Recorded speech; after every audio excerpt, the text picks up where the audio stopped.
இப்பொழுது ஆண்டவராக இயேசு கிறிஸ்து போகிறார். அங்கே திரளான கூட்டத்தை, நிறைய பேர், பார்வையற்றவர்கள், எல்லா மாற்றத்தில் வணங்குறாங்க அவருடைய நோய்களை குணமாக்கிக் கொள்ள. இயேசு அங்கே ஒருவரை கண்டறிகிறார். அந்த ஒருவர் நீண்ட காலமாக உதவிகள் மறுக்கப்பட்டவர்.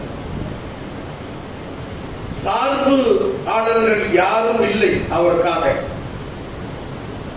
அவருக்கு உதவி செய்ய ஆட்கள் இல்லை. அவர் ஏறக்குறைய 38 ஆண்டுகளாக அங்கே இருக்கிறார்.